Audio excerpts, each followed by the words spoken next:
Ang mabuting balita ng Panginoon ayon kay San Lucas. Ang pagdalaw ni Maria kay Elizabeth.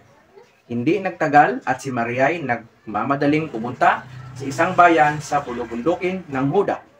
Pagdating sa bahay ni Zacarias, binati niya si Elizabeth.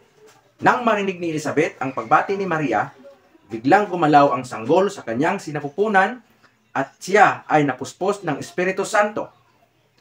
Napasigaw siya sa galak, pinagpala ka sa mga babae at pinagpala rin ang dinadala mo sa iyong sinapupunan. Sino ako upang dalawin ng ina ng aking Panginoon?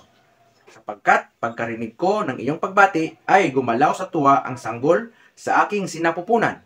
Pinagpala ka sapagkat sumampalataya kang matutupad ang ipinasabi sa iyo ng Panginoon, ang salita ng Diyos. Masayang pagbati. Ang gabay na ito ay galing kay Usi Erica Padilla. Kahit sino ay magiging komportable kay Siska kapag siya ay bumati ng hello. Likas na masayahin. Tiyak na mapapatawa mo siya at magaling din siyang magbiro. Naglilingkod siya sa kids ministry at lahat ng bata ay kinagigiliwan siya. Marami rin siyang pinagdaraanang unos, pero nananatili siyang masayahin. Siguro, ganun talaga kapag alam mong ikaw ay iniligtas ng Diyos. Walang makakapagpaalis ng galak sa puso mo. Naalala ko sa kanya si Maria sa Ebanghelyo ngayon. Ang simpleng pagbati niya ay nagpagalaw sa tuwa sa sanggol sa sinapupunan ni Elizabeth. Nagniningning siguro ang mukha ni Maria.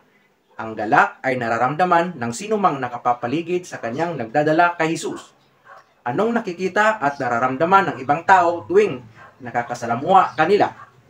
Mas napapabuti o napapasama ba sila? Baka isang bisis lang nating makasama ang isang tao kaya mabuting magpakita lagi ng kabutihan. Makita at maramdaman sana ng ibang tao si Jesus na suma sa atin.